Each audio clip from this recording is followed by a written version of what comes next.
Next, we got Nando De Luca destroying Justin Trudeau. Like literally. And you can see at some moments where Nando, the lawyer of the Conservative Party,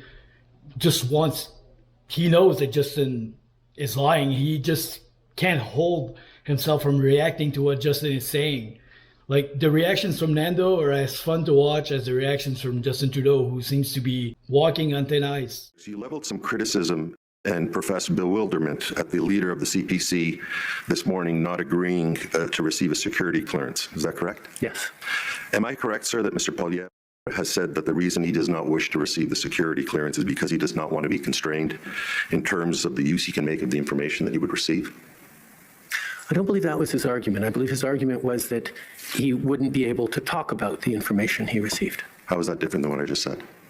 Because as leader of a political party, you have many, many tools at your disposal to act on information you receive. You can choose to not sign the nomination of a candidate who is under a cloud of suspicion. You can choose to not elevate them to a critic's position. You can choose to not promise to make them a minister one day. You can choose which committees they sit on. A leader of a party has many, many tools that they can use that are not requiring him to speak publicly about his knowledge. The leader of a party has quite a bit of power over what happens within that party, and that's why the ultimate decision maker in a political party should always be the leader.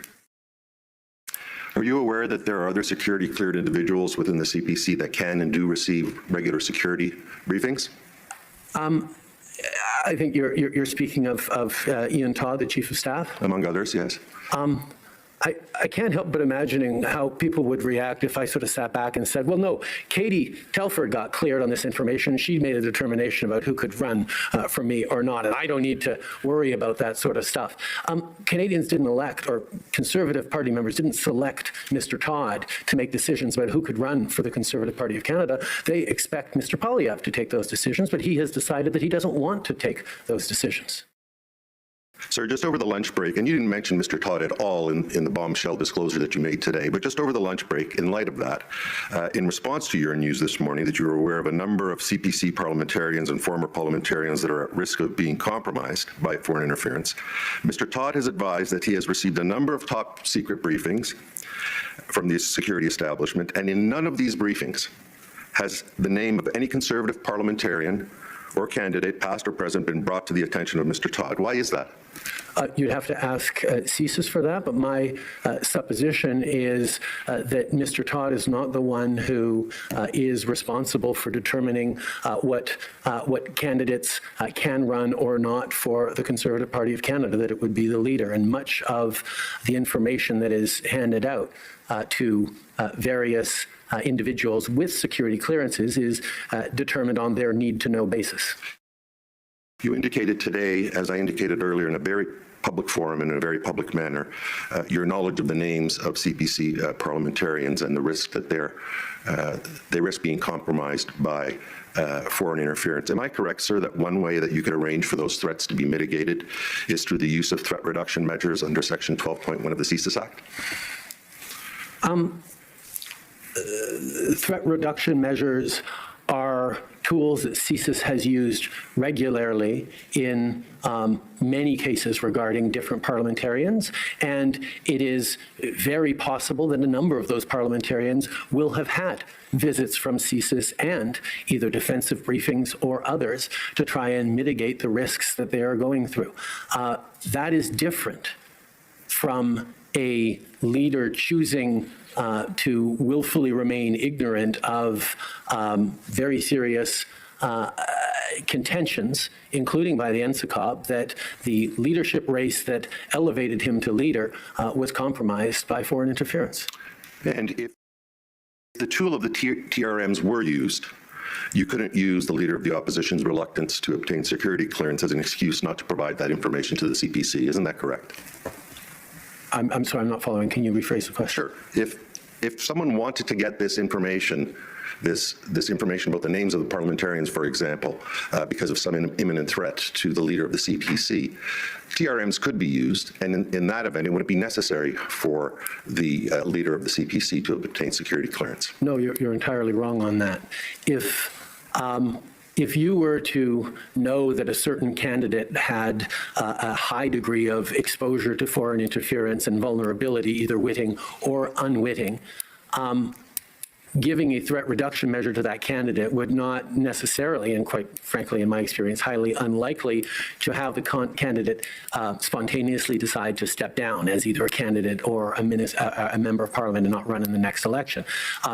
That is a determination that only a leader can make, looking at the vulnerabilities of that candidate, looking at the behavior, and to use the words of the NSIA, potentially poor judgment or inappropriate behavior or untrustworthiness. Those are the kinds of things that only a leader can actually ensure for the team that they're building, and potentially future ministerial elevations that would then have to run into a security clearance process that would stop them like a brick wall. Knowing that as a leader, as you are hoping to become Prime Minister of this country, would seem to be a very basic bar to hit if you want to take national security seriously. But the underlying premise of that answer you just gave is that the TRM can only be directed at the person affected and not the leader of the opposition. Isn't that correct? The TRM could be directed to Mr. Poilievre. The identities of the people involved are themselves classified and available to only those with top secret clearances. So certainly CSIS could go to the leader of the opposition and say, you really have to be careful to instruct all of your MPs to stay away from this country, or to be concerned about diplomats from that country, or not accept money, or not accept support from these particular diplomats. But the TRM would be unable to identify which of those individuals are in question unless the leader chose to get a security clearance to be able to hear those names. And the fact that the leader does not leaves him in a position of being unable to protect the integrity of his party. Nando De Luca, who's setting up Justin Trudeau with these questions, and he's setting him up to this point right here where he's going to ask him a bunch of questions to make Justin Trudeau look like a liar who's making stuff up. I'm going to suggest that you're wrong on your understanding of the law as to what a TRM can and can't do and who it can be directed to. And I'm going to suggest that the fact that you leveled this accusation earlier today and didn't mention the possibility of a TRM was just for the purpose of grandstanding here today. On the contrary, threat reduction measures are regularly used to highlight to people potential vulnerabilities. But having watched many having known a number of parliamentarians who went through TRMs, they often come out of TRMs with a general sense of having to be more careful. But specifics are often not given, and there is no guarantee that a TRM to the leader of the party would include the names of the people most at risk or most engaged in potentially problematic activity. And that's why the refusal of the leader to actually access the intelligence on those names is, as I said, bewildering. Do you agree that often when CSIS or some other security agency shares classified information, the recipient is severely constrained in what he or she can do with that information? Yes. Okay. And in fact, your own chief of staff yesterday gave evidence that the recipient of that information would not be able to use that information in any manner. Do you agree with that? No, I disagree, because the party leader can choose to not allow someone to run for them for any number of reasons, knowing in the back of your mind that this is the real reason, but giving it as an example, I'd actually prefer to have this other person run instead, or you had sketchy business dealings in the past, that means we're not going to go with you. There are all sorts of reasons that do not prove injurious to national security. The leader has a level of power over who runs and what roles they have that doesn't require them to explain themselves. So again, the choice that Mr. Poilievre has made to not avail himself of available information, of readily available information to him if he were to get a security clearance and choose to take national security issues seriously is unfortunate and shows a lack of seriousness around national security. And in your salacious testimony earlier today, you mentioned that you were aware of the names of past and present Conservative parliamentarians, former parliamentarians, candidates that are in risk of being compromised by foreign interference. I'd like to ask you, are you aware of the names of any Liberal parliamentarians, former parliamentarians or candidates that are at risk of being compromised by FI? Yes, and for other parties as well, because I have access to large amounts of information. Right. You didn't mention those today, right?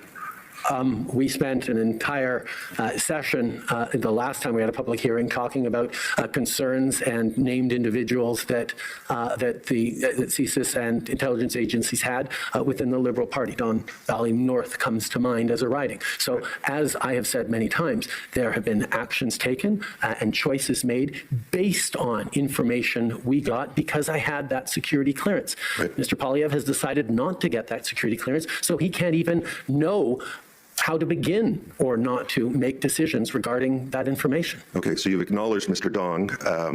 I want to see if you can help us with, in connection with the warrant application that we were talking about earlier, that I was talking about earlier with you. Can you confirm that either the target of the information or one or more of the individuals on the Van Wienen list were Liberal operatives, sir? We object to that question on the grounds of national security.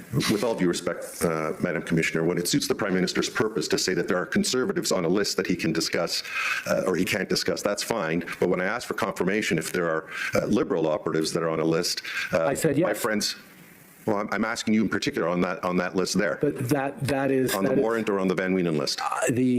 The Prime Minister has absolutely no engagement or authorities or involvement in the granting of CSIS warrants. That's a very different thing than concerns about parliamentarians who may have been exposed to foreign influence. And your attempts to conflate them are simply ineffective. Well, you're attempting to evade the question. I just asked you if any of the names there were Liberal operatives, not whether you could or couldn't do anything about it. That's all I'm asking for confirmation of. Well, I'm not sure what we're talking about. If we're talking about the warrant, anything that might be related to the warrant, then there's an objection to the question. If we're talking about some other list, then ask the question about the other list. So it's about the warrant? It's about the target of the warrant or the people that are named in the Van Wienen list that accompany the warrant. So the question. But I mean, This is going to be it for this video. Comment down below which video you found the funniest. To all of you, I wish a happy new year. And on that note, until next time, thanks for watching.